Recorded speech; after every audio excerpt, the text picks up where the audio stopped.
अस्सलाम वालेकुम friends, welcome back to my channel. இன்றைக்கி நம்ம சேனலில் எதை பற்றி வீடியோ பார்க்க போகிறோன்னா, எல்லாருக்கும் ரொம்ப பிடிச்ச ஒரு டேஸ்ட்டான ரொம்ப ஈஸியான மெத்தடில் மட்டன் ஹைதராபாத் தம் பிரியாணி எப்படி செய்யலான்னு தான் பார்க்க போகிறோம். இப்போ வாங்க வீடியோக்குள்ளே போகலாம். வீடியோக்குள்ளே போகிறதுக்கு முன்னாடி என்னோடய சேனலை ஃபஸ்ட் டைமாக பார்க்குறேன்னா உடனே சப்ஸ்கிரைப் பண்ணிவிடுங்க.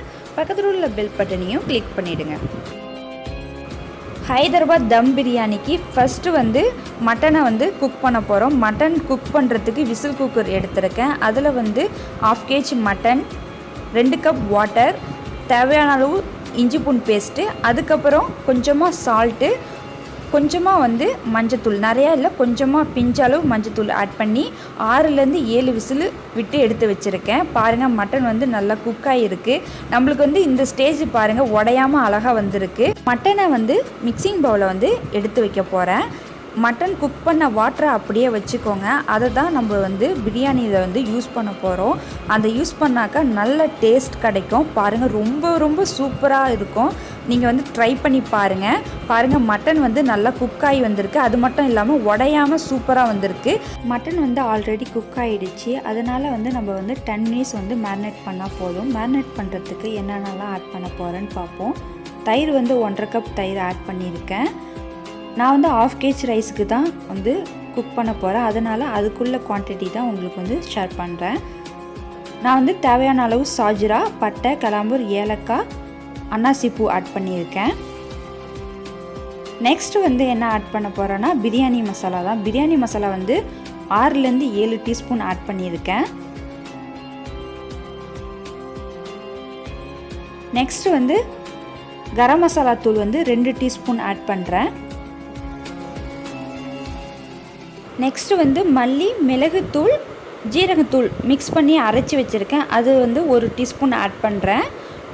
கலர் வர்றதுக்காக காஷ்மீரி மிளகாய்த்தூள் 1/2 டீஸ்பூன் ஆட் பண்ணியிருக்கேன். 3லேருந்து 4 பச்சை மிளகா ஆட் பண்ணியிருக்கேன். உங்களுக்கு எவ்வளோ காரம் தேவையோ அந்த அளவுக்கு நீங்கள் ஆட் பண்ணிக்கோங்க.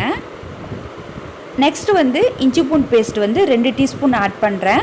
நம்ம மட்டனில் ஆல்ரெடி இஞ்சி பூண்டு பேஸ்ட்டு ஆட் பண்ணி தான் குக் பண்ணியிருக்கோம். அதனால் இஞ்சி பூண்டு பேஸ்ட் கொஞ்சமாக ஆட் பண்ணாவே போதும். 1 லெமன் ஜூஸ் எடுத்து ஆட் பண்ணியிருக்கேன்.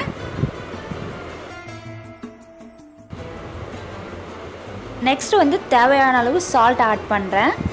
நம்ம மட்டனில் கொஞ்சமாக தான் சால்ட் ஆட் பண்ணி குக் பண்ணியிருக்கோம். அதனால் கிரேவிக்கு எவ்வளோ தேவையோ அந்த அளவுக்கு நீங்கள் சால்ட் ஆட் பண்ணிக்கோங்க.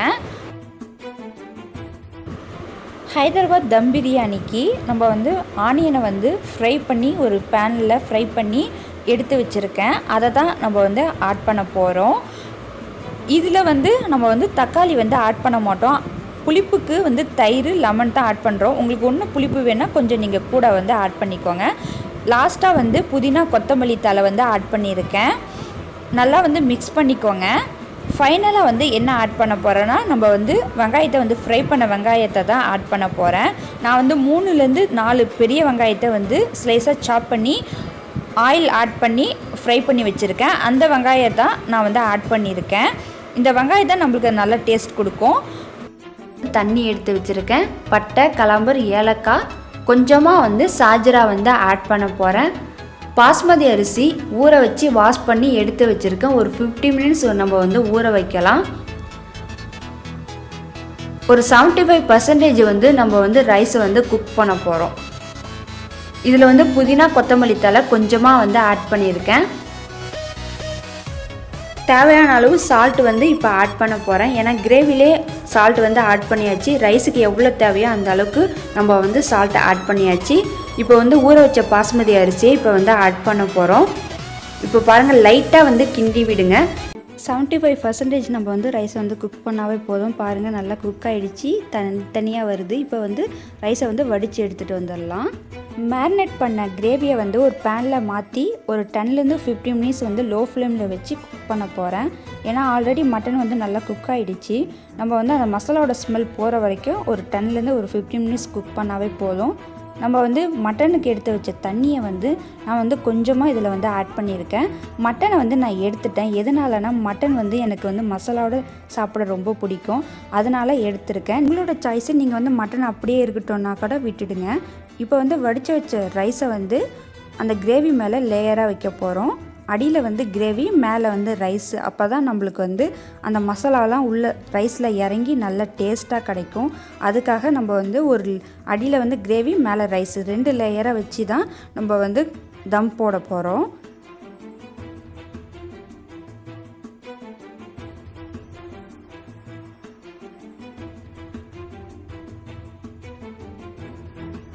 கிரேவி மேலே ரைஸ் வந்து ஃபில் பண்ணியாச்சு. நெக்ஸ்ட்டு வந்து கலர் பவுடரை வந்து லைட்டாக வாட்டரில் மிக்ஸ் பண்ணி கலர் எசன்ஸ் வந்து எல்லா இடத்துலையும் ஸ்ப்ரெட் பண்ணி விட்றேன். ஏன்னா நம்ம மசாலா ரைஸ், ஒயிட் ரைஸ் லைட்டாக வந்து கலராக இருக்கும். அதுக்காக தான் நான் வந்து ஆட் பண்ணியிருக்கேன். சாப்பிடும்போது நல்லா டேஸ்ட்டாக இருக்கும். ஃப்ரை பண்ண ஆனியனை வந்து எல்லா இடத்துலையும் ரைஸில் எல்லா இடத்துலையும் கவர் பண்ணுற அளவுக்கு ஸ்ப்ரெட் பண்ணிக்கோங்க. அதுக்கப்புறம் சாப் பண்ண புதினா, கொத்தமல்லி தழை ஆட் பண்ணிக்கோங்க. ரைஸ் வந்து நல்லா வாசனையாக இருக்கிறதுக்காக கீ வந்து நான் 1.5 டீஸ்பூன் ஆட் பண்ணியிருக்கேன். நிறையா கீலாம் ஆட் பண்ணல, கொஞ்சமாக தான் நான் வந்து கீ ஆட் பண்ணியிருக்கேன். லாஸ்ட்டு ஃபைனலாக வந்து மட்டன் குக் பண்ண வாட்டரை வந்து கொஞ்சமாக ஆட் பண்ணுறேன். ஏன்னா ஆல்ரெடி வந்து 70% வந்து ரைஸ் வந்து குக் ஆகிடுச்சு. அதனால் வந்து கொஞ்சமாக வந்து ஆட் பண்ணாவே போதும். மசாலாவோட மட்டனை வந்து மேலே வந்து ரைஸ் மேலே வந்து ஆட் பண்ணியிருக்கேன். இப்போ வந்து மூடி போட்டு ஒரு 20 to 30 மினிட்ஸ் வந்து தம் போட போகிறோம். மேலே வந்து கனமான பாத்திரத்தை வச்சுக்கோங்க. அவ்வளோதான் ஃப்ரெண்ட்ஸ், வந்து 30 மினிட்ஸ் முடிஞ்சிடுச்சு. இப்போ பிரியாணி எப்படி இருக்குன்னு பார்க்கலாம். இப்போ வாங்க. ஹைதராபாத் மட்டன் தம் பிரியாணி ரெடி ஆகிடுச்சு. ஒரு பிளேட்டில் எடுத்து வச்சுருக்கேன். எப்படி இருக்குன்னு பாருங்கள். ரொம்ப கலர்ஃபுல்லாக இருக்குது. பார்க்க ரொம்ப டேஸ்ட்டாக இருக்குது. பிரியாணி எல்லாருக்கும் ரொம்ப பிடிக்கும். இந்த மாதிரி பிரியாணி நீங்கள் வந்து ட்ரை பண்ணி பாருங்கள். இப்போ எப்படி இருக்குன்னு உங்களுக்கு வந்து சொல்கிறேன் பாருங்கள். ரைஸ் வந்து நல்லா உதிரியாகவும் நீட்டாகவும் இருக்குது. உடையாமல் அழகாக வந்திருக்கு பாருங்கள். கலர் வந்து அங்கங்கே தெரியுது. மசாலாவோட எம்மியாகவும் இருக்குது. இப்போ டேஸ்ட் எப்படி இருக்குன்னு பார்க்கலாம். டேஸ்ட்டு சூப்பராகவே இருக்குது. அது மட்டும் இல்லாமல் மட்டன் எப்படி குக்காக இருக்குன்னு உங்களுக்கு வந்து காட்டுறேன் பாருங்கள். மட்டன் வந்து நல்லாவே குக்காக இருக்குது. அவ்வளோதான் ஃப்ரெண்ட்ஸ், உங்களுக்கு இந்த வீடியோ பிடிச்சிருக்கோன்னு நினைக்கிறேன். பிடிச்சிருந்தா மறக்காமல் லைக் பண்ணுங்கள், கமெண்ட் பண்ணுங்கள். என் சேனலை ஃபஸ்ட் டைமாக பார்க்குறேன்னா உடனே சப்ஸ்கிரைப் பண்ணிவிடுங்க. பக்கத்தில் உள்ள பெல் பட்டனையும் கிளிக் பண்ணிவிடுங்க.